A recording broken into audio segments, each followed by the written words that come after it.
जब अनंत जन्मों के पुण्य उदय होते हैं तब जीवन में एक बार गोविंद के गुणानुवाद सुनने का शुभ अवसर प्राप्त होता है। एक जन्म के नहीं, कई जन्मों के। अरे साहब, जन्म जन्म मुनि जतन कराई, पर अंत राम कहीं आवत नाही। अंत राम कहीं आवत नाही। जन्मों जन्मों तक बड़े बड़े महात्मा, बड़े बड़े महापुरुष जतन कराते हैं, परंतु में राम नहीं कह आता। अद्भुत है भैया, बहुत सुंदर। इसलिए साधु जी, आप एक बात जीवन में गांठ बांध लीजिए कि आप उन परम सौभाग्यशालियों में एक हैं। शायद आपके माता पिता, आपके गुरुजन, आपके परिवारजन और आपके स्वयं के ऐसे कोई पुण्य होंगे जो कांदीपुर वाले श्री हनुमान जी के चरणों में बैठ करके आज से हम आप सब मिलकर 7 दिन तक गोविंद की चर्चा गाएंगे। हाँ, बड़ी बात तो जे, कहाँ छोटा सा गांव कांदीपुर, पर धन्य है श्री हनुमान जी की पूंछ। कहते हैं कब कहाँ घूम जाए कोई ठिकाना थोड़ी है। हाँ, जब सरपंच साहब हमारे पास आए थे, मस्तराम जी कहाँ बिराजे हो, पीछे बैठे होंगे, काम धाम में लगे होंगे, वो कहाँ आ रहे हैं। जब ये आए थे तब हम चर्चा कर रहे थे नितिन जी से कि नितिन जी और तो सब ठीक है, कथा तो होनी चाहिए, भाव बड़े प्रबल हैं इन सबके, कथा इनको सुनाने चलना चाहिए। लेकिन ये लग रहा था कि वहाँ पर गांव में इतना समुदाय आ जाएगा, कैसे ये सब व्यवस्था कर पाएंगे। पर हमें लगा कि कांदीपुर हनुमान जी ही स्वयं हमको बुला रहे थे कथा करवाने के लिए, और उनकी कृपा हुई, सोई हम नाक रगड़त भटकत चले आए हैं। लेकिन बड़ो तो जो बड़ो सौभाग्य की बात के इस जो है दमोह जिला के इस कांदीपुर के इस स्थान में 7 दिन तक खूब चकाचक झूम झूम करके गोविंद के गुणानुवाद गाएंगे। हाँ, पता ही नहीं लगेगा कब 7 दिन बीत गए। ठाकुर की ऐसी महिमा ही है। तो धन्य है ये कांदीपुर का स्थान, और धन्य है आप सब। और केवल सरपंच साहब नहीं, धन्य है यहाँ के पूरे क्षेत्र के लोग जिन्होंने अपना तनमन धन अर्पित करके 7 दिन तक यहाँ वृंदावन बनाने का दृढ़ संकल्प लिया हुआ है। हाँ, क्योंकि हमें ये पता है कि भागवत की कथा किसी एक के भाग्य से तो होती नहीं। भागवत का अर्थ क्या होता? भागवतः इदं स्वरूपम भागवतम। कितना बढ़िया बात बोल दी। जो भगवान का ही स्वरूप है वही तो भागवत है। भगवान के अवतार अनेक प्रकार के होते हैं, अंशावतार, आवेशावतार, पूर्णावतार, ये भगवान के अवतारों के क्रम है। भगवान कई बार अंशन सहित अवतार लेते हैं, कभी आवेशावतार लेते हैं, परशुराम आदि, कभी पूर्णावतार लेते हैं भगवान, कभी पूर्ण रूप से इस धराधाम पर आते हैं, राम और कृष्ण बनकर, राम और श्याम बनकर, राम और बलराम बनकर। पर कभी कभी भगवान शब्द रूप में भी अवतार लेते हैं, और श्रीमद् भागवत कथा भगवान का शब्दावतार है। हाँ, प्रत्येक अक्षर अक्षर में श्रीमद् भागवत कथा के हमारे श्याम की श्यामलता समाई, प्रत्येक अक्षर अक्षर में। इसलिए भागवतः यदा स्वरूपम भागवतम, जो भगवान का स्वरूप है वही भागवत है। अथवा भागवत का अर्थ क्या? भगवतः प्रोक्तः भागवतम, भगवतः प्रोक्तम भागवतम। भगवान ने जिनका उपदेश दिया हो, अथवा जिसका उपदेश किया हो, अथवा जिसमें भगवान समाहित होते हो, उसे ही भागवत कहते हैं। कैसे? ऐसे समझो, भगवान जब लीला पूर्ण करके जाने लगे अपने धाम को, आज से 5000 वर्ष पहले। द्वापर का विराम 5000 साल पहले ही तो हुआ। तो भगवान आज से 5200 वर्ष पहले जब लीला विराम करके जाने लगे, तो बड़े बड़े अमलात्मा विमलात्मा महात्मा आपके चरणों में आए। उनमें भगवान के प्रिय सखा श्री उद्धव जी भी पधारे। उद्धव जी ने गोविंद के चरणों को पकड़ करके, पाद को पकड़ करके भगवान की तरफ देखकर झरझराती हुई आंखों में आंसू भर करके कहा, सरकार बुरा ना माने तो हम आपके चरणों में कुछ निवेदन करवे। ठाकुर जी बोलो बोलो बोलो बोलो। सरकार, आज आप हमें छोड़कर संपूर्ण ब्रह्मांड में आप जो है समाहित हो रहे हैं। आज से आपके जो दर्शन होंगे वो प्रत्येक वस्तु में होंगे। जो आपका ये माधुर्य लावण्यमय स्वरूप है, जिस मोहिनी मूर्त को देख करके दिल आह्लादित हो जाता है, गदगद हो जाता है, चित्त प्रसन्न हो जाता है। और आपकी जो ये जो वाणी है रसमयी, भगवान वैसे रसो वैसा रसमय है, तो आपकी जो रसमयी वाणी है और आपके जो कमल कटाक्ष कटीले नैना है, बड़े सुंदर प्यारे प्यारे मोटे मोटे मलूक मलूक, जिन नेत्रों की कालिमा को कलक को देख करके चंद्रमा का कलंक भी फीका पड़ करके चंद्रमा का कलंक भी पवित्रता में बदल जाता है। और आपकी वो घुंघराली लटकें, आहा क्या कहना, जिन लटकों को देख करके मानो साक्षात नित्य देवता नाग साक्षात नित्य के रूप में आपकी लटों में प्रकट भय हो। और आपका वो करुण कमणी लावण्यमय स्वरूप, दिव्य स्वरूप, जिस छटा को देख करके बड़े बड़े योगी राजियों का चित्त, जो कहते हैं कि भगवान है ही नहीं, निराकार ब्रह्म है, और आपके इस आभा मंडल को, दिव्य प्रकाश मंडल को, स्वरूप को देख करके वो भी गोविंद के गुणानुवाद गाने लगे। सरकार, आप अब ऐसी छटा लेकर के चले जाएंगे और संपूर्ण विश्व में, जगत में, सभी लोगों में व्याप्त हो जाएंगे, तो आपके इस प्रिय उद्धव का क्या होगा? ये आपका प्यारा उद्धव तो मारा जाएगा, रहा भी ना जाए, वियोग सहा भी ना जाए। वो हालत होगी जैसे जल में तड़पे मछली, जैसे जल के बिना मछली तड़पती। गोविंद, हमारा चित्त भी वैसे तड़पेगा। हमारे नेत्र आपको देखने को ललायत होंगे तो हम आंखों को क्या जवाब देंगे? हमारे कान आपकी वाणी सुनने को ललायत होंगे तो हम अपने कानों को क्या समझाएंगे? हमारा ये जो दिल है, जिस दिल में आप बसे हैं, हमारा ये जो हृदय है, जिस दिल पर आप राज करते हैं, ये कभी कभी मचलेगा, कभी कभी पूछेगा कि ये राजा कहाँ गया, सिंहासन तुम्हारा खाली पड़ा। हम इसको क्या जवाब देंगे? पता है भगवान ने क्या कहा? पता है गोविंद ने क्या कहा? गोविंद लीला पूर्ण कर ही रहे थे, कुछ देर में सरकार को शरीर पूर्ण करना ही था लीला का, कृष्ण लीला का।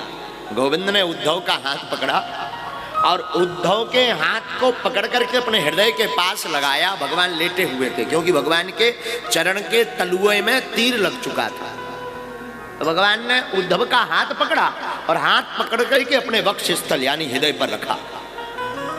हृदय पर रख करके पहली बार हमारे गोविंद रोए, वरना कृष्ण लीला का आप दर्शन करेंगे, श्रीमद् भागवत कथा का हम दर्शन आपको करवाएंगे, भगवान कहीं नहीं रोए। भगवान की आंखों में बचपन की लीला को छोड़ करके कभी भी आंसू नहीं भरे। माधुर्य लीला भर छोड़ करके, कुछ माता जब डांट दे में तो जरा भगवान नटखटी कर दे में, झूठी मूठी आंखों में अश्रु, आंखों से अश्रु सिंचित करने के लिए, ये मान के चलो कि माँ के पाद कमलों का प्रक्षालन करने के लिए आंखें छलकाएं तो ठीक है, बाकी भगवान की आप पूरी लीला का दर्शन करो तो भगवान कहीं नहीं होए। भगवान ने मथुरा के जेल खाने में अवतार लिया, गए कहां? गोकुल। रोए नहीं, मुस्कुराए। कुछ दिन गोकुल में रहे, चित्त नहीं चिपका, सो वृंदावन आ गए। वृंदावन आए तब भी मुस्कुराए, गोकुल को छोड़ा तब भी मुस्कुराए। और कई दिनों तक वृंदावन रहे, लेकिन वृंदावन में भी मन नहीं टिका। तो मामा कंस को मारने के बहाने अक्रूर जी के साथ में वहां से चले आए। गोपियां रोती रहीं, जसोदा मैया रोती रहीं, ब्रजवासी रोते रहे, ब्रजांगनाएं रोती रहीं, ब्रज के गोपबाल रोते रहे, लेकिन ठाकुर जी मुस्कुराते ही रहे। भगवान ने कंस का वध कर दिया। कंस का जो ससुर था जरासंध, उसने 17 बार आक्रमण किया, भगवान तब भी मुस्कुराए। 18वीं बार हमारे गोविंद रणछोड़ दास बन गए, तब भी हमारे गोविंद मुस्कुराए। द्वारका के राजा बन गए, तब भी हमारे गोविंद मुस्कुराए। 16,108 विवाह किए हमारे गोविंद ने, तब भी हमारे ठाकुर मुस्कुराए। 1,61,080 तो पुत्र हुए, 16,108 पुत्रियां हुई हमारे गोविंद की, तब भी हमारे ठाकुर मुस्कुराए। और तो और एक दिन पूरे परिवार को आपस में लड़वा करके मरवा दिया, आपस में, अपने ही परिवार को, अपने ही पुत्रों को, अपनी ही संतति को, अपने संतानों को आपस में ऐसी बुद्धि खराब की कि लड़वा दिया और मरवा दिया। और तब भी इनके सामने कोई जावे तब भी ये मुस्कुराए। किसी ने धीरे से पूछा, हमें आपकी एक बात समझ नहीं आती, अच्छा हो गए तो मुस्कुराओ, बुरा हो गए तो मुस्कुराओ, समझ नहीं आया। मानो गोविंद कहना चाहते हो मुस्कुराना ही जीवन जीने का एक बहुत प्यारा सूत्र है। कैसे? ऐसे समझो, आपने पुराने के जमाने में देखा होगा, अब तो नहीं चलता, अब तो आगे को लोगों जो सेल्फी को जमानो आ गो। पुराने जमाने में नेताजी टंडन जी कैमरा चलता था, रील वाला। हाँ भैया, तुमने देखा होगा रील वाला कैमरा चलता था पांडे जी। जब रील वाला कैमरा चला करता था तो पहले तो प्राय गांव में होता नहीं था। एक दिन पहले बताना पड़ता था कि भाई साहब हमारे दिखुआ ने हमें जो है बिटिया वारन कहते हैं लड़का की फोटो भेजने, जरा फोटो तो खींच दियो। तो वो एक दिन बाद आता था कैमरा वाला, और दूसरे दिन, टाइम तो फिक्स नहीं रहता था, कैमरा वाला तो अपने टाइम पर आता था। दूसरे दिन से सुबह से लगे पटियां पे पटियां, 8-10 बेर कंघा मार ले तो 4-6 बेर पाउडर थोप लेते। हाँ, बार बार फिर धोखे से को उन्हें प्रेस तो चलता नहीं था, लोटा में आगी भर के हुए गुड़ी मिटा दी जाती थी, और काऊ काऊ के पास में प्रेस रहता था। अगर धोखे से कौन लड़का ने ऐसा खराब हो जाए अब फोटो खींचने, देखा होगा आपने। अब जब कैमरा वाला आता था तो उस जमाने में कैमरा वाले के भी बड़े बड़े वो थे, आवाज तो ठीक है, आज तो चाय जहाँ मिल जाते हैं, आज तो जेबी में कैमरा है। पहले कैमरा वाले के भी बड़े भाव हुआ करते थे, बड़े भाव। वो आता था, कुर्सी दी जाती थी, चाय दी जाती थी, बढ़िया खींच देना, भैया कितने दिन में मिलेगी, काय भैया कितने दिन में आ जाए, वो बताओ करत दो। रील धुप भेजे फिर है 10 दिन तो लग जाए। और 8-10 बेर जब लोग के घरे आदमी होना आए, जब लोग कैमरा वाले हैं आगे के लगे, संतुष्टि ना होती, एक ही फोटो खींच गई। तो जो कैमरा वाला हुआ करता था उसकी एक स्टाइल होती थी, उसे 2 चीजें सीखनी पड़ती थी, एक बैठना और एक अंग्रेजी के 2 शब्द। जब वो बैठा करता था तो घुटने के बल ऐसा टेढ़ा ऐसे। अब वो सीखा क्या करता था, अंग्रेजी में वो सीख लेता था प्लीज स्माइल में। हाँ जी अन्ना जी बोलो ना, क्या बोलता था, भले ही हुए आगे के लगे हैं अपनों बाप को नाव लिखत ना आउट हो, पर उन्हें अगर कैमरा ले लो तो जो जरूर सीख ले, तो प्लीज स्माइल मी, और 2-4 बार बोलत तो ताकि सामने वाले यहाँ लगे कि हम भी पढ़े लिखे हैं। तो क्या बोलता था, प्लीज स्माइल मी, कृपया आप मुस्कुराइए। और फिर वो जैसे आप दांत निपोड़ता है, तुमने दांत निपोड़ता है तो उन्हें खिंच लाएंगे, खींच ले। हाँ, तुरंत फोटो खिंच गई। इसके बाद जब वो 10-15 दिन बाद धुल करके आती थी तो अपनी फोटो देख करके आदमी यार जौनदन फोटो 10 बेर देखत तो खराब ना हो जाए। आहा, क्या गजब फोटो आई। साधु जी हम आपको समझाना यह चाह रहे हैं, थोड़ा सा मुस्कुराने से जब आपकी फोटो अच्छी आ सकती है, मानो भगवान कृष्ण कहना चाहते हो आप जिंदगी भर मुस्कुराइए, आपकी जिंदगी भी बहुत अच्छी आ सकती है। तो भगवान कभी रोए नहीं। उद्धव के हाथ को पकड़ा हमारे गोविंद ने, हम जो आपको बता रहे थे, भगवतः प्रोक्तम भागवतम, उद्धव के हाथ को पकड़ा और अपने हृदय पर रखा हमारे गोविंद ने। गोविंद ने जैसे हृदय पर रखा। आज तक हमारे गोविंद रोए नहीं, पर पहली बार उद्धव की ये प्रिय बातों को सुनकर के मधुर मिठासमयी रसमयी लावण्यमयी भक्तिमयी भक्ति युक्त भक्ति चित्त युक्त गोविंद को जोड़ने वाली बात सुनकर के हमारे गोविंद की आज आंखें भरी। पहली बार हमारे ठाकुर की जैसी आंख भरी। हमारे गोविंद ने पता है क्या कहा? भगवता प्रोक्तम भागवतम। उद्धव चिंता मत करो, तुम जरूर कहते हो कि हम जा रहे हैं तो कैसे रहेंगे, कैसे जिएंगे, खाएंगे क्या, क्या सुनेंगे, कैसे रूप का दर्शन करेंगे। हम जा नहीं रहे उद्धव, शरीर की लीला पूर्ण कर रहे। वैसे तो हम कण कण में व्याप्त हैं। केवल भगवान कृष्ण ऐसे हैं जिन्होंने गीता में ठोक करके कहा कि हाँ मैं भगवान हूं। बाकी किसी धर्म के किसी भगवान ने अपने आप को भगवान नहीं कहा। अन्य धर्मों वालों ने कहा भगवान का संदेशवाहक, भगवान का दूत। लेकिन एक हमारे कृष्ण ऐसे हैं जिन्होंने महाभारत के युद्ध में ताल ठोक करके कहा अर्जुन मैं भगवान हूं। हाँ, उन्होंने ताल ठोक कर कहा।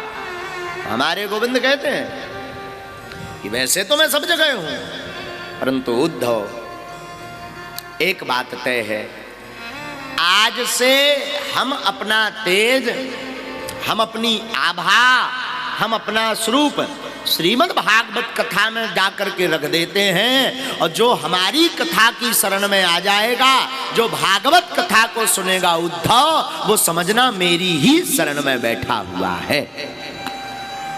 ये है भागवत। भगवतः चरितम यस्मिन् तद्भागवतम, जिसमें भगवान के पावन चरित्रों का गुणानुवाद किया हो, वो है भागवत।